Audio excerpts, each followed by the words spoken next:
स्थानीय चुनाव दो तरीके के होते हैं, एक शहर के और एक गांव के। गांव में भी 3 स्तर के चुनाव होते हैं। कौन कौन से?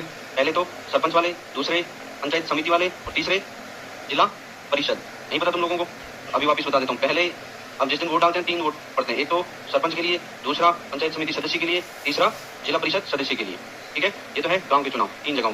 ठीक है, उसी तरह क्या है शहर में? अब शहर में क्या है, जनसंख्या के हिसाब से अलग अलग नगर पालिका, नगर परिषद और नगर निगम, ये 3 होते हैं। अगर पॉपुलेशन कम है तो नगर पालिका, फिर थोड़ी ज्यादा पॉपुलेशन है तो परिषद, और उससे भी ज्यादा है तो नगर निगम। तो इन तीनों के चुनाव ये होते हैं शहरों में। और गांव में 3 तरह के कौन से चुनाव है? सरपंच वाले, पंचायत समिति और जिला परिषद। ठीक है, तो ये 3 चुनाव के गांव के। तो यहाँ पे ये जो 3 स्तर के चुनाव है, हम क्या चाहते हैं? तीनों चुनाव क्या हो? एक साथ हो। यही 1 नेशन 1 इलेक्शन है। ठीक है, हम चाहते हैं कि तीनों चुनाव एक साथ हो। ठीक है, एमपी के भी चुनाव, एमएलए के चुनाव और शहर और गांव के चुनाव। ठीक है, समझ में बात? ये तीनों चुनाव क्या हो? एक साथ हो, साइमल्टेनियस हो। समझे बात को? ये चुनाव हम एक साथ करें। पहली बात ये बताओ, अच्छा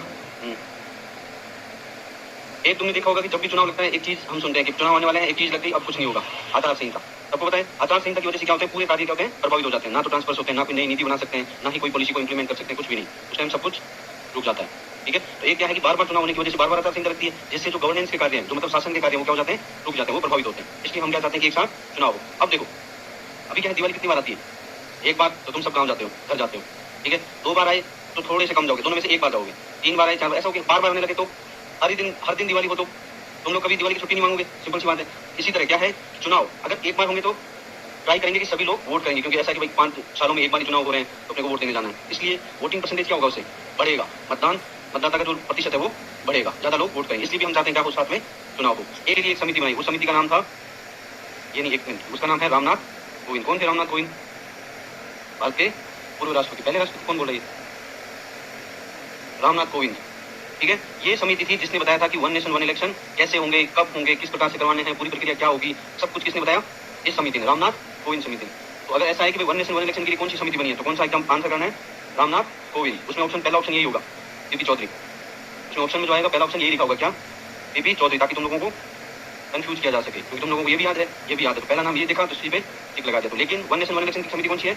रामनाथ कोविंद। इस समिति ने बताया था कि भाई कैसे करना है, 1 नेशन 1 इलेक्शन कैसे होगा और उसके लिए क्या क्या बदलाव करने पड़ेंगे। ठीक है, ये सब किसने बताया? इसने अपनी रिपोर्ट दी थी, लगभग 18,626 पेजों की रिपोर्ट दी थी उस समिति ने। उस समिति ने जो सुझाव दिए उनकी जांच करने के लिए समिति है ये वाली। 29 के, इनका क्या करना है? दूसरा केस ये। तीसरा, अब देखो 29 में चुनाव मान लो हो गए, ठीक है, लोकसभा भी चुनी गई, लेकिन ऐसा होता है कि बीच में क्या होता है? गठबंधन सरकार बनती है और बीच में क्या हो जाता है? सरकार गिर जाती है। अब क्या होगा? मान लो कि 2031 में गिर गई लोकसभा की सरकार, 31 में गिरी, मान लो 31 में चुनाव हुए तो कब तक रहेंगे? बताओ, 2031 में वापस चुनाव हुए तो कब तक रहेंगे? अरे गिनती तो आती है, कितने हुए? 2036 तक। लेकिन ऐसा नहीं होगा।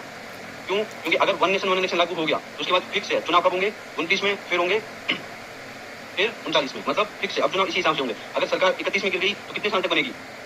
सिर्फ 3 साल के लिए, बस। इसके लिए एक वर्ड जोड़ा जाएगा, अवशिष्ट कार्यकाल। क्या वर्ड जोड़ा जाएगा? अवशिष्ट कार्यकाल। जैसे तुम लोगों को अगर पता है, लेकिन नहीं होगा मुझे पता है, अपने जो सरपंच के चुनाव होते हैं, तो पता है सरपंच के चुनाव में अगर ऐसा हो जाता है कभी किसी सरपंच की डेथ हो गई हो, कुछ भी हो गया हो, तो जो वापिस चुनाव होते हैं वो कब तक होते हैं?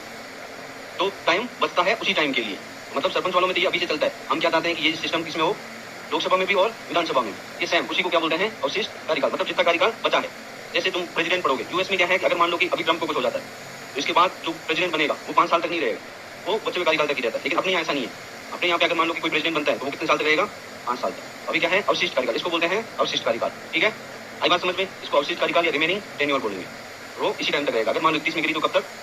मतलब ये साइकिल अब फिक्स हो जाएगा। अगर 1 नेशन 1 इलेक्शन लागू हो गया तो ये साइकिल फिक्स हो जाएगा। 29 में चुनाव हुए, 34 में चुनाव हुए, 39 में, फिर अगर 44 में, ऐसे ये चलता रहेगा। अब देखो 3 कंडीशन थी, इनका क्या करना है पहले इनका देखते हैं।